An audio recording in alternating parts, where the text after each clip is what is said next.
Close to nature is close to your world. Myron Homes, Cherubic Farms at Chevilla, 7799949104. Hi, welcome to I dream. Online game ద్వారా పరిచయమైన వ్యక్తితో ప్రేమలో పడి దేశం కాని దేశం వచ్చి ప్రస్తుతం వార్తల్లో వ్యక్తిగా నిలిచింది ఈ మహిళ. ఈ పాటికే ఆ మహిళ ఎవరో అర్థమయ్యే ఉంటుంది కదా. అవును, ఆమె సీమా హైదర్. 4 ఏళ్ల ప్రేమ కోసం 10 ఏళ్ల దాంపత్య జీవితాన్ని వదిలేసి 4 పిల్లల్ని తీసుకుని పాకిస్తాన్ నుంచి ఇండియా వచ్చేసింది. కానీ ఇక్కడికి వచ్చిన దగ్గర నుంచి సీమపై అనుమానాలు వ్యక్తమవుతున్నాయి. అసలు ఈమె ప్రియుడి కోసమే ఇక్కడికి వచ్చిందా, గూఢచారిగా వచ్చిందా, ఆమెని ఎవరైనా పంపించారా అనే సందేహాలు, అనుమానాలు రేకెత్తుతున్న సమయంలోనే పోలీసులు వీరిని అదుపులోకి తీసుకుని విచారణ జరపగా పలు కీలక విషయాలు బయటకు వస్తున్నాయి. మరి ఆ వివరాలేంటో ఇప్పుడు చూద్దాం. ఈ మధ్య కాలంలో ఎక్కడ చూసినా ఒకటే చర్చ. సీమా హైదర్ ఎవరు, పాకిస్తాన్ నుంచి ఇక్కడికి ఎందుకు వచ్చింది?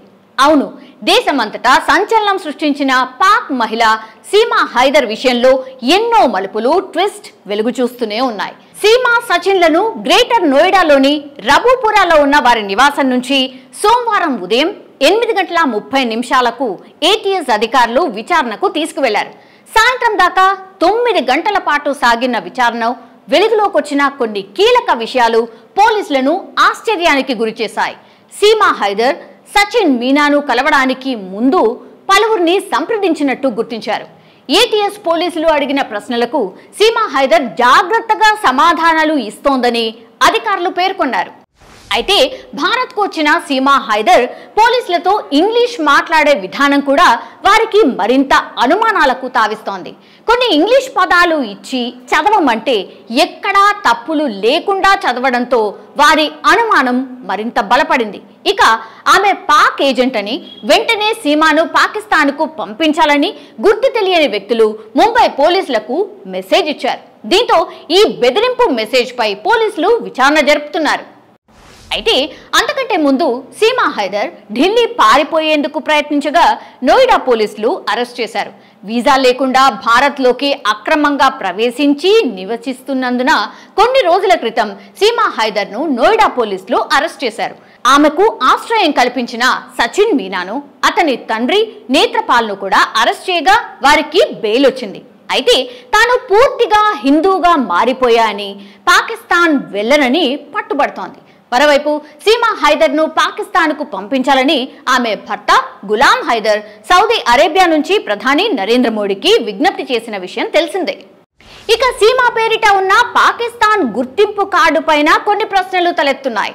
సాధారణంగా జనన సమయంలో పొందే ఐడి కార్డ్ ఈమె పేరున 2022 సెప్టెంబర్ 20న జారీ అయింది. ఎందుకింత ఆలస్యంగా ఈ కార్డ్ జారీ అయిందనే కోణంలోనూ ATS విచారణ జరుపుతోంది. ఆమె పాస్పోర్ట్, ఇతర ధృవపత్రాలు, పిల్లల వివరాలు అన్ని అధికారులు నిశితంగా పరిశీలిస్తున్నారు. మరోవైపు సీమా సోదరుడు ఆసిఫ్ పాకిస్తాన్ సైన్యంలో పనిచేస్తున్నాడు అని అధికారుల విచారణలో వెల్లడైంది. అలాగే ఆమె మామ గులాం అక్బర్ కూడా పాక్ సైన్యంలోనే పనిచేస్తున్నాడని తేలింది. ఈ విషయాన్ని సీమా భర్త గులాం హైదర్ విచారణ అధికారులకు స్వయంగా చెప్పడం విశేషం.